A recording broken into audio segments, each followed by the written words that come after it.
Yo, what is up, everybody? It's your boy Dice, aka Dicem. I do not own these clips, as y'all know. Credit to Legendary Studios, and let's get it. Alright, this movie was dope. You feel me? You mean? So check it. I am a big kaiju fan, a huge Goji fan, big Godzilla fan, and Kong fan from day one. Since my childhood, I waited decades for GVK, and now here's GXK, the sequel to GVK. And it was definitely dope. I made a little community post about it, but so far I have not delved deep into my thoughts on it and into the film itself. So without further ado, here's my full review on it, similar to how I reviewed -1. I was a huge fan of Shin Godzilla and Godzilla -1. I'm a big Gojira fan in general, so I was hesitant about how this film would turn out after the goofy direction that GVK was headed in. And I definitely felt like when people said this was similar to a Showa style film and that it was very goofy and you'd have to see it to get it, and that, you know, it was actually a movie that was much more fun and playful, I definitely had my doubts. I was definitely kind of reserved about getting excited about it, overly excited. Regardless, I did have a good amount of excitement for this movie. I went into it hyped and I was not let down. I was not disappointed. As a lifelong Godzilla fan who saw Godzilla 2014 in theaters, this was really a very, very big moment for me. It was a Godzilla milestone in my life. And believe it or not, I actually did miss out on seeing GVK in specific in the theater, but I did see it when it came out, so I was definitely stoked and very, very excited to actually get to see the film in theaters as it was intended to be seen its first go around.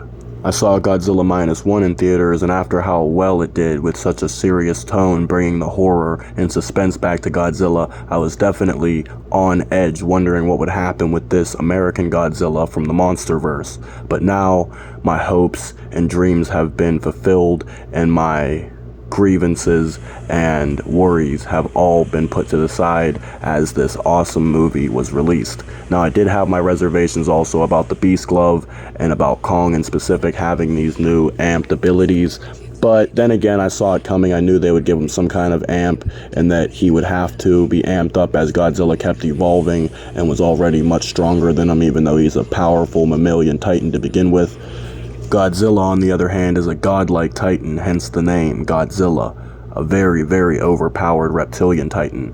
Kong was badass in this movie, so was Godzilla. They were both pretty much the same as they were in GVK, as they have been established, only they kept evolving and growing as characters and evolving physically in terms of physical appearance and strength and power. Kong didn't change much physically, but he changed in terms of his overall attitude, his power level, and a few other things.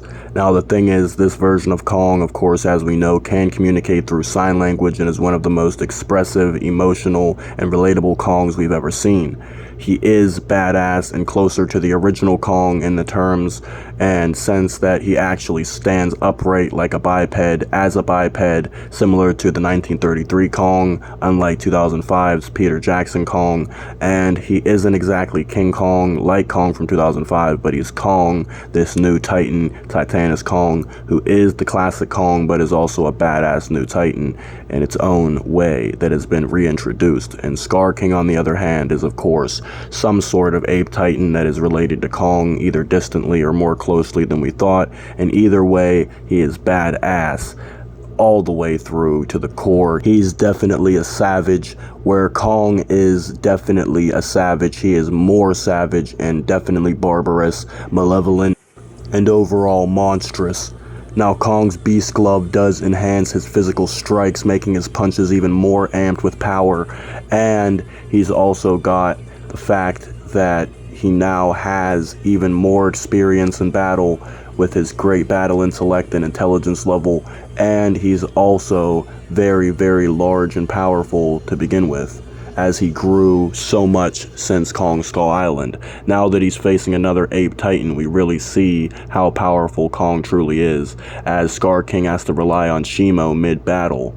Scar King may have been more agile and quicker, and he was definitely a good combatant, but regardless, Kong was definitely the superior ape titan here.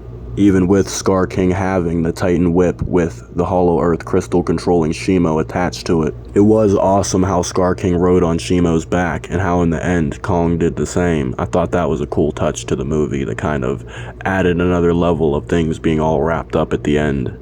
It was actually brilliant having Kong not technically be the last of the Titanus Kong or Ape Titans, aka Great Apes, but he is in fact still the last of the tribe of Kongs from Skull Island. But regardless, there are still Kongs on the Hollow Earth, and of course Scar King was the leader of the rebellion against Kong. He had his own clique, his own army behind him, controlling Shimo as one of the most powerful and one of the first Titans who was under the control, under the spell of Scar King, the tyrant leader. Now, obviously this movie was great in my opinion. I thought this film was one of a kind. It definitely fit well into the Monsterverse, but it was a good movie as a standalone film, being its own thing, and I felt like I was immediately sucked back into the Monsterverse world as soon as the movie came on, and that is a great thing that is hard to do with me, at least as of right now in terms of how things are in today's cinematic landscape. But regardless, yeah, this was a super dope film. Definitely super creative, super original, while being in line with what we've seen already in the Monsterverse, adding upon it, building upon it, as you always should with films and sequels. And I feel like this was a worthwhile sequel. A lot of sequels feel like they were pointless and unnecessary, but this one was definitely cool, and I feel like it actually served its purpose very well. Both Scar King and Shimo were absolutely awesome additions to the Monsterverse roster, and it was cool to see Scylla and Tiamat be defeated by Godzilla, spoiler alert, and of course it was awesome to see the new Purple Atomic Breath in action. It was dope to see Scar King in action as well as being able to see Kong back in action again. This is a movie that I would not recommend skipping. I would say definitely check it out if you have the opportunity to. I think it was awesome. It was definitely a movie experience. This was a dope movie. I'd say 10 out of 10, and I recommend it highly. Dicem, I'm outie.